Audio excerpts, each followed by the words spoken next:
Hello guys, kumusta? Sana okay lang po ang lahat. At ito nga guys, medyo na-busy tayo at hindi muna tayo nakapag-update sa tindahan. Yan, okay naman ang tindahan natin. Binisi lang natin ang ating sarili para hindi natin maisip ang lungkot kasi nga may nangyari sa aming tatay guys. Kaya yun, magbisi-bisihan para kahit paano ay hindi tayo malulungkot. At ito nga guys, talagang may nangyari pa dito sa aming lugar at ito nga nangyari guys, no. Buti na lang talaga tanghali nangyari ang ganito guys, no, kasi pag gabi talagang mahirap kung wala makakita, no, talagang hindi maagapan. At buti na lang patanghali nangyari kasi maraming mga taong nagsidaanan. At buti lang talaga ganito nangyari guys, no, na patanghali para yun may nakakita kaagad na tao na may umuusok na pala dito sa harap ng aming tindahan, no, malapit. Kaya ayan guys, ganito nga ang nangyari, no, patanghali na kasi. Kaya nandito ako sa loob, asikasuhin ko na yung anak ko kasi ang pasok kasi ng anak ko pang tanghali na kasi yung pasok niya, no, kasi palitan kasi. So dalawa lang kami dito ng anak ko kasi yung panganay ko magang pasok niya. Kaya ganito yon, patanghali na, kaya inasikaso ko na yung anak ko, nandito ako sa loob, nagulat na lang ako, no. May nagsisigawan doon sa labas, na akala ko naman may nag-aaway, no. Pero di ko muna pinapansin kasi nga busy din ako dito sa loob, no. Nagasikaso ako sa anak ko. Pero sabi ko, kakaiba na to, parang may nagtakbuhan. Ano ba na nangyari? Kaya yun, sabi ko, saglit lang silipin lang ni mama.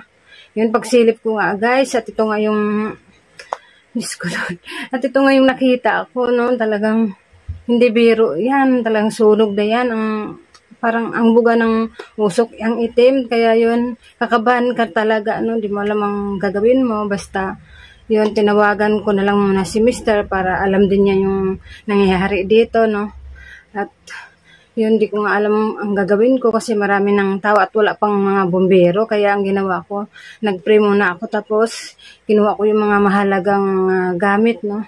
Mga importante, talagang niready ko. Yun lang naman talaga ang mahalaga. Kahit sa pagkakataong yun, dahil wala ka namang ibang maisip kasi nanenervous ka na, no?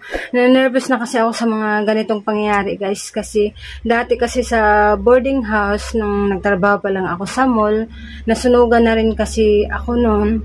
Ang problema ay wala ako noon sa bahay, kaya pagdating ko sa boarding house ko, ayan, wala na. Tupok na yung nirentahan ko, kaya ayun, nakakalungkot. Kaya naman pag ganitong pangyayari, talagang yan, matatakot ka na, wala kang ibang gagawin. Basta mag-pray na lang talaga at buti lang talaga nangyari ito ng patanghali kasi maraming nakakita, no, maraming nagsidaanan. Paano na lang kung gabi nangyari ito na talagang mahirap, no, kasi paano kung walang makakita kaagad, no, paano na lang yun. Kaya yan, kaya mahirap talaga ang ganitong pangyari, no.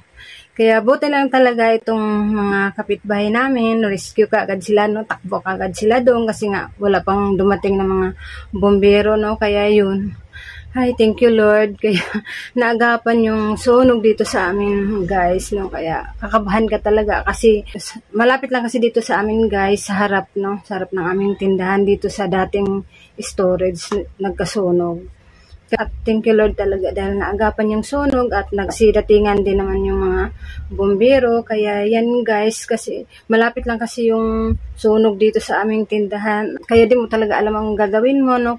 Kung sino naka-experience sa ganitong pangyayari, talagang kakabahan tayo, no. Kaya yan, thank you Lord at okay naman at naagapan. Kaya yun, nakahinga na tayo, no, kasi marami na rin naman nagsidatingan ng mga bombero dito sa amin, no, kaya sunod-sunod na rin, kaya yan. Kaya yun lang guys ang ma-update ko, no, kaya sa ganitong pagkakataon talagang yung mga mahalagang importanteng gamit yun talagang maisip natin, yung mga birth certificate ng anak ko, yun talagang inuuna ko. Yun guys ang update ko. Maraming salamat sa mga nanonood, no. Huwag kalimutang mag-like, subscribe, mag-ingat po tayong lahat.